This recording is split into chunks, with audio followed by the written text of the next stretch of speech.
It's my great pleasure to participate at this symposium and to be part of this great initiative of Alibaba and the ambitions the group is setting for achieving net zero targets for itself and for the platform. And what I would like to do is share some of the findings of my research that might be helpful to put this initiative in context and to give a little bit of an overview of what other companies have been doing, to the extent that they have been doing something in terms of setting commitments to decarbonize. So we all know what the challenge is, the net zero challenge. As you can see in this picture, the business as usual pathway will imply a continuing growth in global emissions, but really what we need to achieve is zero net emissions by a horizon of 2050 or 2060, this involves a major effort for the world. The emphasis has been in the media mostly so far on what governments have been doing, the net zero commitments of countries.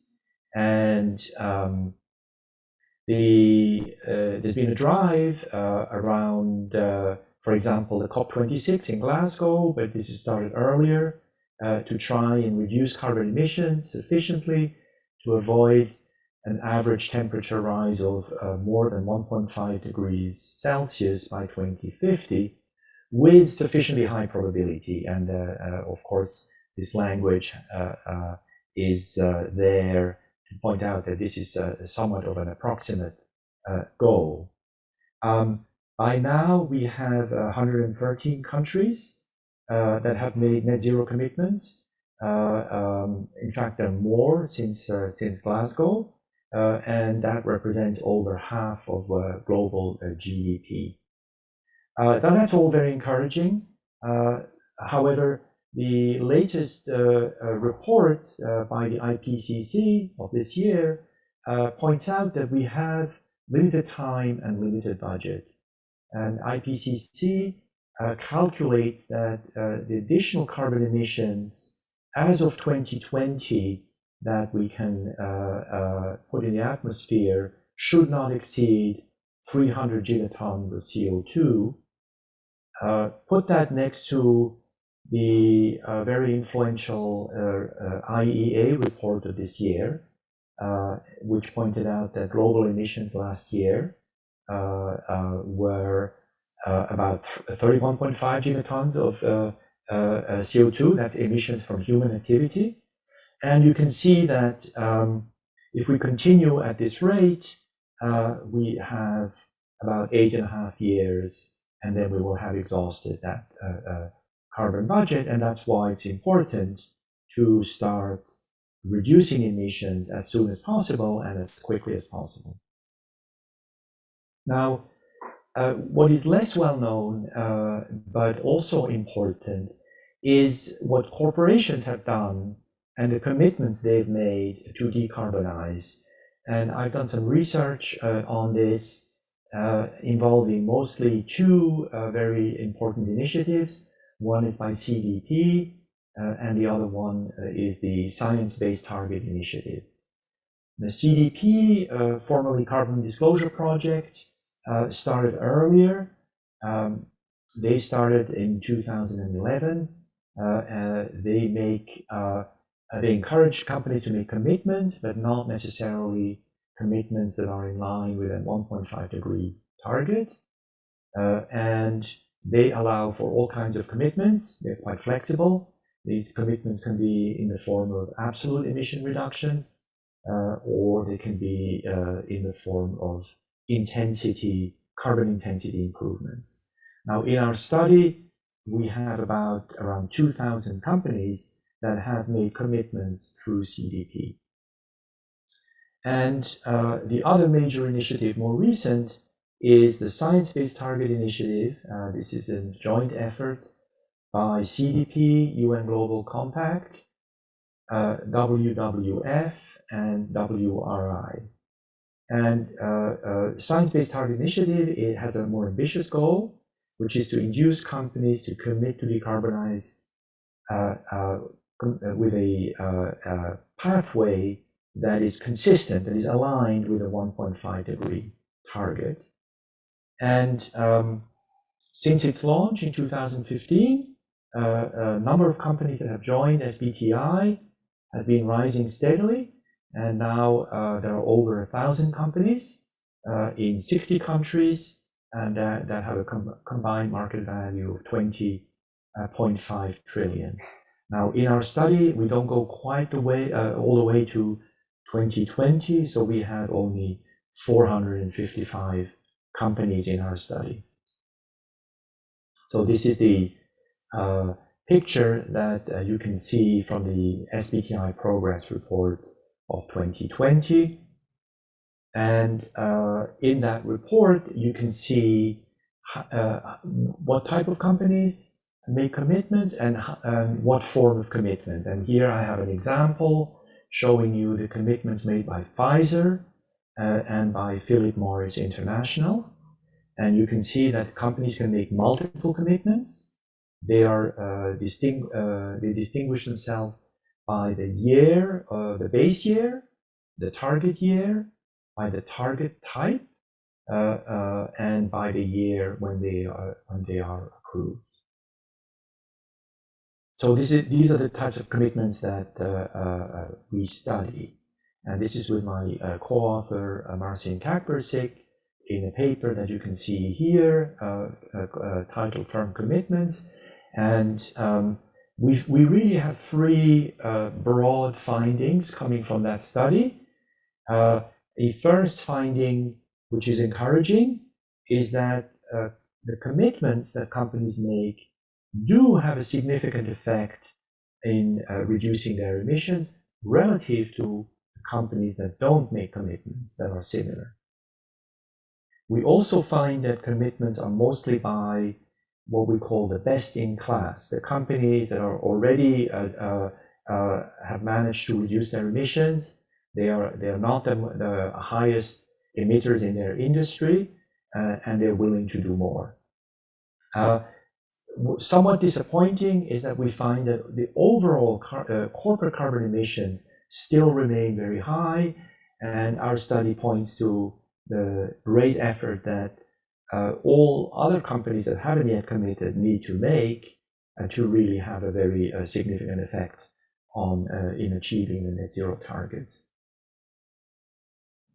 Now, there's some good news for companies that do go down the path of making commitments, companies that go down the path of disclosing their carbon emissions, and that are able to reduce their emissions. This is another study of the same co-author, and what we find is really very encouraging news for these companies. And we find that across the board, price earnings discounts are lower when companies reduce their emissions. So we find that high emitting companies, other things equal, tend to be valued less in terms of price earnings ratios, for example, by investors, by the market. We find that this discount varies by sector, and that larger companies tend to have a higher discount. However, companies that do disclose their emissions have a lower discount. So all of this leads us to think that committing to decarbonize is good for companies. Of course, there's a cost when you commit to do that, but there's also a benefit, financial benefit, which comes with in terms of higher market valuation. You have to put this effort by countries to achieve net zero targets, by companies to achieve net zero target, with other developments in financial markets. Most important are the efforts now underway by central banks to measure carbon footprints of the banks that they're supervising, and to elicit from their banks information about their plans to decarbonize and possibly make commitments. And so we're going to see a greater effort coming from that part of the financial sector. We see investors mobilizing. We see asset owners mobilizing. So we're going to see, I think, a bigger rewards coming for companies that engage in this path to try and decarbonize by making commitments. Of course, companies like Alibaba that are providing the digital technology for the future economy, that help reduce our reliance on carbon emissions through digitalization of financial transactions, and others play an important role. My time is very limited. I just want to highlight three very important roles that, beyond making commitments to decarbonize, to achieving net zero by 2030, which is a very ambitious goal, other things that Alibaba can do. One is, of course, digital technology allows us to achieve much better measurements and reporting of carbon emissions. This is what former Vice President Al Gore refers to as the age of radical transparency, meaning real-time transaction-level monitoring, the role of big data and AI, and he's part of a big initiative here that you can see called Climate Trace.